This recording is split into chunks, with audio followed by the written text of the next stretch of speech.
A legendary vampire made a deal with the devil, gained unimaginable power, and spent centuries trying to build an army that could conquer the world. But standing in his way is one fearless monster hunter who is about to become the very creature capable of killing Dracula. Can Van Helsing stop Dracula before it's too late? Let's find out. The story begins in 1887, inside Dr. Frankenstein's castle. After years of secret experiments, Dr. Frankenstein finally succeeds in creating life from the dead. But his greatest achievement immediately attracts Count Dracula. Dracula reveals his true plan. He doesn't want the monster itself. He wants to use Frankenstein's invention to bring his own vampire children to life.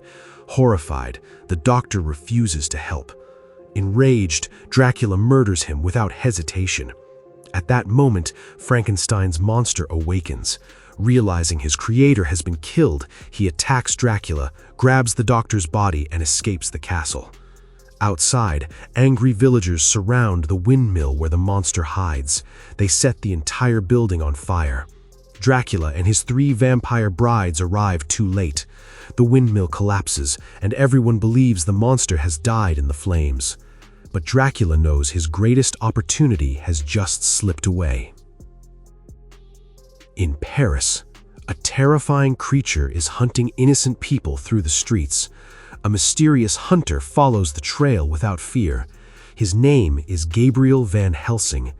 Unlike ordinary hunters, Van Helsing specializes in destroying supernatural monsters. After an intense battle, he defeats the creature and returns to the Vatican, where the Holy Order gives him a dangerous new mission.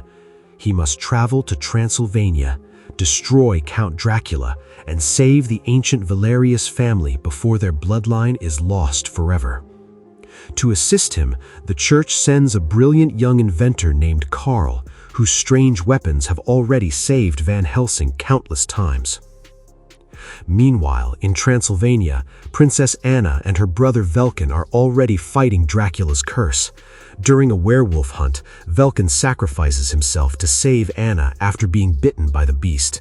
Although he survives, the curse has already begun. When Van Helsing and Karl finally arrive in Transylvania, the frightened villagers refuse to trust them. Before anyone can explain the situation, Dracula's terrifying vampire brides suddenly attack the village from the sky. The battle quickly turns into chaos. Van Helsing fights Dracula's deadly brides with his custom weapons, silver bolts, and holy water. After a brutal fight, he manages to kill one of the brides. Instead of celebrating, the terrified villagers panic. They know Dracula will seek revenge. Princess Anna, however, sees something different. For the first time in over 100 years, someone has actually killed one of Dracula's vampires. That night, an unexpected visitor sneaks into Anna's home. It's her brother, Velkin. Velkin is no longer fully human. The werewolf curse is taking over his body. He desperately tries to warn Anna about Dracula's greatest secret, but before he can finish, the full moon appears. His body twists in agony as he transforms into a terrifying werewolf. Van Helsing rushes in and battles the beast, but Anna stops him from delivering the final blow after realizing it's her own brother. She reveals an old legend. Somewhere inside Dracula's castle lies a cure that can reverse the werewolf curse. Hoping to save Velkin, Van Helsing agrees to help. Meanwhile, Dracula begins another horrifying experiment. Deep inside Castle Frankenstein, hundreds of giant cocoons hang from the ceiling. Each one contains one of Dracula's unborn vampire children. Using Frankenstein's machine, Dracula straps Velkin onto the device and channels massive bolts of lightning through his body. The energy flows into the cocoons, and suddenly the creatures begin to wake up. Small winged monsters burst from their shells and fly toward the nearby village, hungry for human blood. Van Helsing immediately destroys as many as he can, ruining Dracula's plan once again. Furious, Dracula confronts him face to face. To Van Helsing's surprise, silver, crosses, and even holy weapons have absolutely no effect on Dracula. Then Dracula calmly reveals a shocking truth. The The two of them have met before, long ago. But before Dracula can explain further, the experiment fails. The newborn creatures begin dying one after another, proving that Frankenstein's machine still cannot give them permanent life.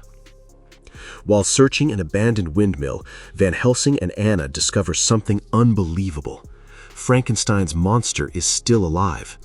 The monster explains that he is the final key Dracula needs. If Dracula captures him, he can finally bring thousands of vampire children to life. Realizing the danger, Van Helsing decides to protect the monster and escort him safely to Rome. But Dracula has already begun hunting them. As Van Helsing, Anna, Karl, and Frankenstein's monster begin their journey to Rome, Dracula refuses to let them escape. His remaining brides launch another attack. Van Helsing outsmarts them by sending a decoy carriage packed with explosives and wooden stakes. One of Dracula's brides follows the fake carriage. Moments later, it explodes, destroying her instantly. But victory comes at a terrible cost. Velkin attacks again in his werewolf form. Van Helsing is forced to fight him, and during the battle, he is bitten. Although Velkin is finally killed, the curse has now passed to Van Helsing. Soon after, Dracula's last bride kidnaps Anna. She offers Van Helsing a deal, Anna's life, in exchange for Frankenstein's monster. Knowing Dracula cannot be trusted, Van Helsing secretly hides the monster before heading to the meeting. The exchange takes place during a grand masquerade ball filled with mysterious guests. Dracula hypnotizes Anna and prepares to claim another victim. Van Helsing rescues her just in time, but Dracula's servants discover Frankenstein's monster's hiding place and capture him. Back at the Valerius mansion, Karl uncovers an ancient secret. A hidden map transforms into a magical mirror, revealing the entrance to Dracula's real castle. The final battle has begun. Inside the castle, Dracula straps Frankenstein's monster into the machine once again. This time, thousands of vampire children begin coming to life. Meanwhile, Anna and Karl search for the legendary cure to the werewolf curse, while Van Helsing confronts Dracula alone. During the fight, the curse finally takes over. Van Helsing transforms into a massive werewolf. For the first time in centuries, Dracula is afraid. He offers Van Helsing his lost memories and promises unlimited power if he joins him, but Van Helsing refuses. A brutal fight follows, ending with Van Helsing sinking his fangs into Dracula's neck. The werewolf venom begins destroying Dracula from the inside. Within seconds, the immortal vampire crumbles into dust. At the same moment, every one of his newborn children dies with him. Anna finally reaches Van Helsing carrying the cure, but before he can control the beast inside him, he attacks her. With her last strength, Anna injects him with the antidote, saving his life, but sacrificing her own. As the sun rises, Van Helsing quietly watches Anna's spirit reunite with her family at last. The Valerius bloodline is finally free from its centuries-old curse. Frankenstein's monster leaves to begin a peaceful new life. And although Dracula has fallen, Van Helsing and Karl know their battle against the forces of darkness is far from over.